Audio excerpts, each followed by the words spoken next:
গ্রামের শেষ প্রান্তে এক পরিত্যক্ত রাজবাড়ির উঠোন, মাঝখানে একটা পাথুরে কুয়ো যা কয়েকশো বছর ধরে শুকনো। আমি কৌতূহলবশত কুয়োর কানায় ঝুঁকে নিচে তাকালাম। ভেতরটা ঘুটঘুটে অন্ধকার। হঠাৎ কুয়োর গভীর থেকে একটা চাপা হাসির শব্দ ভেসে এলো।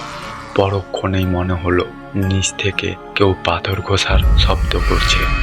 আমি টর্চ চালিয়ে নিচে আলো ফেললাম, কিন্তু আলোটা যেন অন্ধকারের দেয়ালে ধাক্কা খেয়ে ফিরে আসছে। নিচে কিছুই দেখা যাচ্ছে না। হঠাৎ কুয়োর দেওয়াল বেয়ে পিলপিল করে হাজার হাজার কালো বিছা আর পোকা উপরে উঠতে শুরু করলো। আমি ভয়ে পিছিয়ে আসতে গেলাম, কিন্তু আমার পায়ের নিচে মাটিটা আচমকা নরম হয়ে গেল।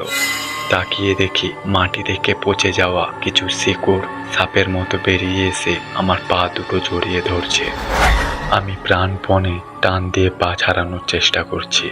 ঠিক তখনই কুয়োর ভেতর থেকে একটা ভিজে সাদাটে হাত বেরিয়ে এসে কুয়োর কিনারা আঁকড়ে ধরল। হাতটার আঙুলগুলো অস্বাভাবিক লম্বা আর নখগুলো ধারালো পাথরের মতো। কুয়ো থেকে একটা বীভৎস অবয়ব মাথা তুলল। তার মুখ নেই, শুধু কপালে একটা জ্বলজ্বলে বড় চোখ।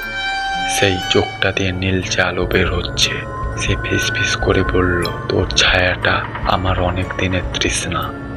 মুহূর্তের মধ্যে আমার পায়ের তলার ছায়াটা আলাদা হয়ে কুয়োর দিকে টেনে নিয়ে যেতে লাগলো।